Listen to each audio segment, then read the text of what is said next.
गुरुर् ब्रह्मा गुरुर्विष्णु गुरुर्देवो महेश्वर गुरु साक्षात् परब्रह्म तस्मै श्री गुरुवे नमः।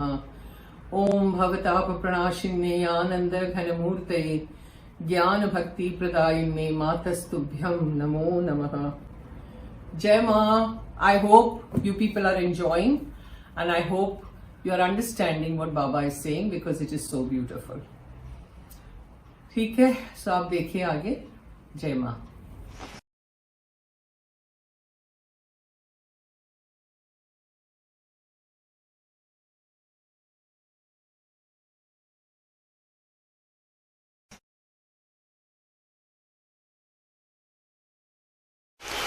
परम आदरणीय परम पूजनीय प्रातस्मरणीय सर्वांतर्यामिनी श्री श्री आनंदमय माता जी के असीम कृपा से आरंभित मातृकथा के पहले दिन के दूसरे सत्र की कथा अब प्रारंभ होने जा रही है। सुबह के सत्र में हम लोगों ने विशेषतः एक बात का ऊहापोह किया कि मां का जो अवतार है, ये अवतार अन्य अवतारों से क्या भिन्नता रखता है और जिस प्रकार कोई स्फूर्ति अवतार है, गुणावतार है, अंशावतार है, पूर्णावतार है, उसी प्रकार मां के अवतार के बारे में क्या कह सकते हैं। और उसका एक ही उत्तर संपूर्ण अवतार, ये देखकर हमारी सुबह के सत्र की कथा विश्राम हो गई थी।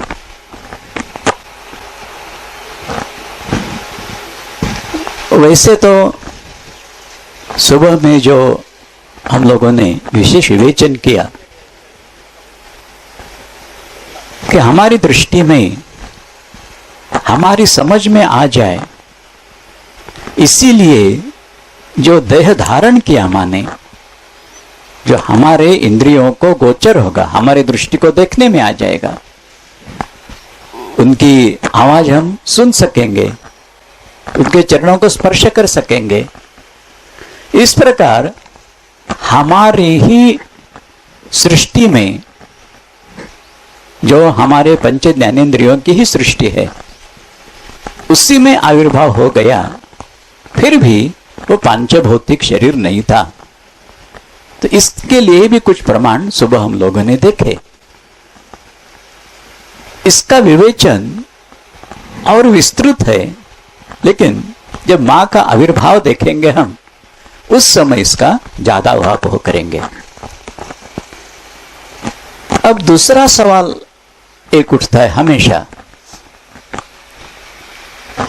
कि जैसे पूर्णावतार के बाद फिर अवतार क्यों? उसी प्रकार एक और विशेष सवाल खड़ा हो जाता है, अनेकों के मन में खड़ा हो जाता है, और उस सवाल को आधार है। सवाल यह है कि परमहंस ठाकुर जी के संबंध में यह बात कही जाती है कि युगावतार है। संपूर्णतः सही बात है, ये इसमें गलत कुछ नहीं है, ये युगावतार है ही। तो सवाल ये उठता है कि युगावतार के बाद भी अवतार फिर क्यों? अगर युगावतार के बाद अवतार होने वाला है भगवान का, तो युगावतार से बहुत नीचे रहेगा। युग के लिए जो अवतार है वो युगावतार है। सो प्रचलित युग में क्या करना चाहिए, कैसे आगे बढ़ना चाहिए, इसका पूर्ण विवेचन अनुभूति द्वारा जिन्होंने प्रकट किया वो युगावतार परमहंस ठाकुर सिर्फ प्रकट नहीं किया, अपने शिष्योत्तम विवेकानंद स्वामी जी के द्वारा पूरे विश्व में इसका प्रचार किया और वो प्रचार धारा अभी तक अक्षुण्ण चल रही है। तो ऐसी स्थिति में एक पूर्णावतार से भी ज्यादा इस प्रकार का अवतार क्यों? युगावतार के बाद अवतार की जरूरत नहीं है। सामान्य तर्क दृष्टि से देखेंगे तो यह बात सही है, लेकिन मां का लीला चरित्र देखने के बाद पता चलता है कि यह ऐसा क्यों। पहली बात, परमहंस ठाकुर जी की जीवन लीला जो है प्रधानतः अनेकों ने उसके ऊपर लिखा है, लेकिन स्वामी शारदानंद जी जो उनके ही अंतरंग शिष्य, इन्होंने रामकृष्ण लीला प्रसंग नाम की उनकी जीवनी लिखी है। इस लीला प्रसंग में हर एक वस्तु, हर एक वर्णन कपोल कल्पित नहीं है। परमहंस ठाकुर जी के संबंध में जितना सत्य उतना ही उन्होंने प्रकाशित किया है। इतना भी नहीं, एक और विशेष बात उसके संबंध में है। ये शारदानंद स्वतः कहते थे, उन्हें कई बार पूछा गया कि आपके अन्य गुरु बंधुओं के लीला चरित्र उपलब्ध है, आपके लीला चरित्र के बारे में हम जानना चाहते हैं, आप बताइए। तब उन्होंने एक विलक्षण जवाब दिया है। वो कहते हैं कि आपने परमहंस ठाकुर जी के रामकृष्ण लीला प्रसंग जो हमने लिखे वो आपने पढ़िए? हाँ पढ़िए। तो एक बात जान लेना, जिसकी मुझे अनुभूति नहीं है ऐसी कोई भी बात मैंने वहां लिखी नहीं है। यानी ठाकुर जी ने स्वयं उन लीलाओं को दिखाया, इतना भी नहीं, उसका प्रत्यय भी अपने अंतरंग शिष्यों को दे दिया है। तो इसका मतलब ये हुआ कि वहां जो लिखा है उसकी सत्यता के संबंध में कुछ भी ये नहीं रहती है, शंका नहीं रहती है। तो वहां एक बात स्वयं ठाकुर कहते हैं, ऐसा शारदानंद जी लिखते हैं। परमहंस कहते हैं कि हम सरकारी आदमी माने गवर्नमेंट सर्वेंट, हम सरकार के आदमी हैं। मां को, जगन माता को जब आना है तो पहले हम सब लोग वहां जाके पूरी तरह से साफ सफाई करके तैयार कर देते हैं और बाद में स्वयं जगदम्बा आती है। स्वयं परमहंस ठाकुर जी के उद्गार है और उनके शिष्य ने लिखे हैं, तो इसमें कुछ भी गलत होने की गुंजाइश नहीं है। तो ये बात सही है, उन्होंने जो लिखा है बात सही है। ये युगावतार है, स्पष्ट रीति से युगावतार है। इस युग में कैसी उन्नति कर लेनी चाहिए, ये सब धर्मों के, सब पंथों के, सब मार्गों के अनुष्ठान स्वयं करके, उससे सिद्धि प्राप्त करके ये युग का सिद्धांत बताए गए कि जितने धर्म हैं, जितने मत है, उतने मार्ग, उसमें से कोई भी गलत नहीं, कोई भी श्रेष्ठ नहीं, कनिष्ठ नहीं। ये सब के सब एक ही सत्य की उपलब्धि कराने वाले हैं। ये सिद्धांत युग का उन्होंने प्रस्थापित कर दिया। तो अब ये सवाल कि इसके बाद, युगावतार के बाद फिर अवतार क्यों? तो पहली ये बात मैंने बताई, ठाकुर के उद्गार। फिर दूसरी बात अब मैं बता रहा हूं, स्वामी विवेकानंद जी जब उनका शिकागो का सर्वधर्म परिषद का अत्यंत विश्वमान्य, एक विलक्षण ऐतिहासिक और अध्यात्म जगत में पूरी क्रांति करने वाला विवेचन, ये होने के बाद एक ही क्षण में वो विश्वविख्यात हो गए हैं। और जब भारत में वापस लौटे हैं तब उनका एक दर्शन है। अभी ये बेलूर मठ, इसकी बना नहीं था, मूर्ति स्थापना आदि ठाकुर जी की हुई नहीं थी, लेकिन जमीन खरीद ली थी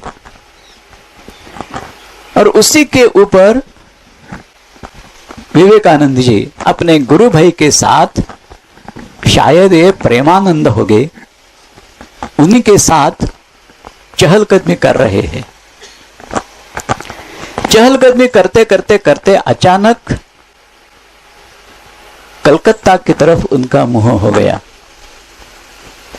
रुक गए क्षण भर, आकाश की तरफ देखते हैं और कहते हैं, देखो देखो देखो, ठाकुर की शक्ति अवतरित हो रही है। देख रहे हैं।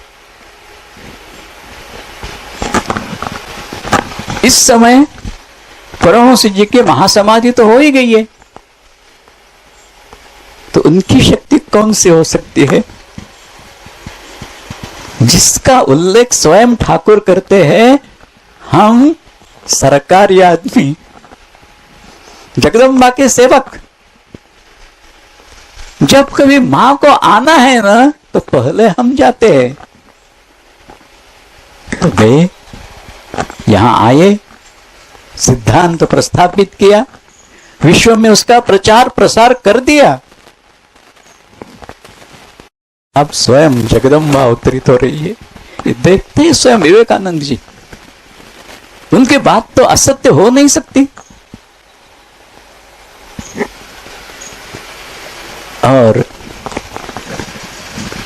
दुर्दैव की बात यह है कि भारत में ऐसी महानुभूतियां हो गई है, लेकिन भारत के बाहर का उनका जो लीला चरित्र है वो दिनांक के दिनांक, इतना नहीं, हर दिन में कितने बजे, यहां तक की नोंदी हो गई है पाश्चिमात्यों के द्वारा, लेकिन भारत में नहीं हुई है। कौन से दिन ये उनको साक्षात्कार हुआ है, दर्शन हुआ है, इसका पता नहीं है, लेकिन हम अनुमान लगा सकते हैं ये वो ही है जब मां का आविर्भाव हो रहा है। उनकी दृष्टि में वही आविर्भाव देखने में आ रहा है, तो स्वयं अवतरित हो रही है। तो इसीलिए ये साक्षात आदि शक्ति का अवतार, पूर्ण ब्रह्म नारायण, पूर्ण ब्रह्म नारायणी सहित ये संपूर्ण अवतार अब हो रहा है। दूसरी एक बात, मां का लीला चित्र जब हम देखते हैं ना, तब युगावतार के लीला चरित्र का और मां के लीला चरित्र का एक साथ अगर अध्ययन करेंगे तो एक बात ध्यान में आती है। यहां एक बात मैं स्पष्ट करना चाहता हूं कि तुलना करके किसी को ऊंचा और नीचा दिखाने की मेरी इच्छा नहीं है, इच्छा नहीं है, मेरी वो योग्यता भी नहीं है। कि विभूति ऐसी है कि हमारी सोच के भी परे है। इसीलिए तुलनात्मक दृष्टया जो मैं कहूंगा वो किसी को ऊंचा नीचा दिखाने के लिए नहीं, इतनी बात जरूर ध्यान में रखना। मैं सिर्फ इसलिए दिखा रहा हूं ये कि इन महापुरुषों का चरित्र देखते समय एक बात ध्यान में रखनी पड़ती है कि ये लीला है उनकी जीवन की घटनाएं नहीं है। ये लीला एक अभिनय है और इसलिए लीला में जो कुछ है इनकी लीला में और ठाकुर की लीला में, उसी का एक तौलनिक अभ्यास मेरे जैसा करता है। तो पहली गोष्ट, जो विशिष्ट आदर्श परमहंस ठाकुर जी ने प्रस्थापित किया है उसमें दो बातें प्रधान हैं। सामान्य जीव के लिए किस प्रकार का कामगंधहीन प्रपंच हो सकता है, इसका पूर्ण दिग्दर्शन है। प्रपंच, संसार, गृहस्थ जीवन, वो भी पूर्ण रीति से मन में किसी प्रकार की काम भावना का उदय नहीं होने देते हुए एक आदर्श प्रस्थापित करके गए हैं। हाँ, उस आदर्श की तरफ पहुंचना ये तो सामान्य जीव के बस की बात नहीं है, लेकिन आदर्श सामने क्या होना चाहिए वो दिखा गए हैं।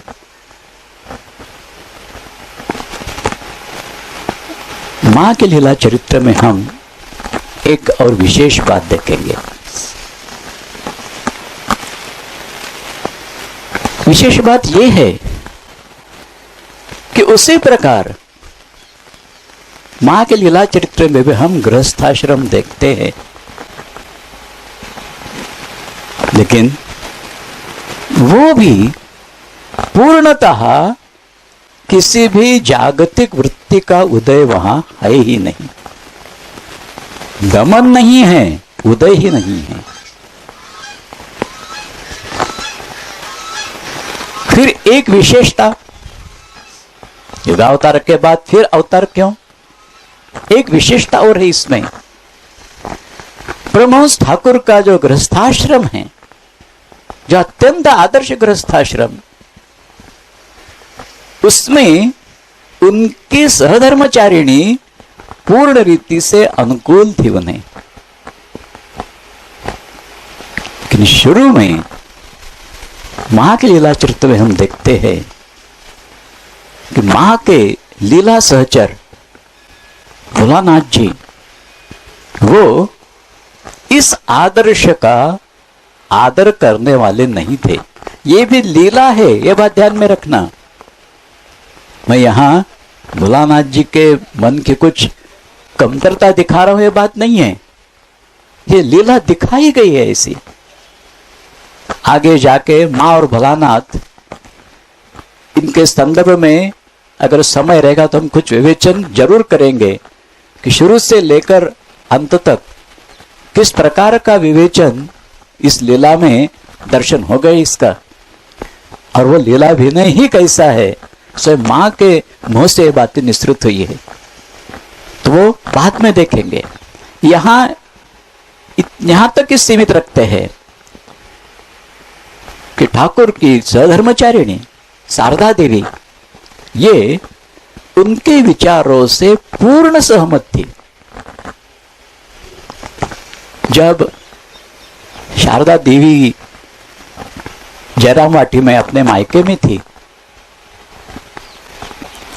अड़ोसी पड़ोसियों के मुंह से सुन लिया उनके पति परमहंस ठाकुर पागल हो गए हैं, इसलिए मन में व्यथित हो गए कि ऐसी अवस्था में मेरे पति की सेवा करने के लिए मुझे उपस्थित रहना ही चाहिए।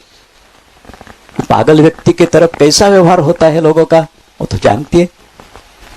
इसलिए उनकी रक्षा के लिए, उनकी सेवा के लिए मुझे उपस्थित रहना ही है। इस विचार से आ गए दक्षिणेश्वर। परमहंस से पूछते हैं, यहां क्यों आई हो?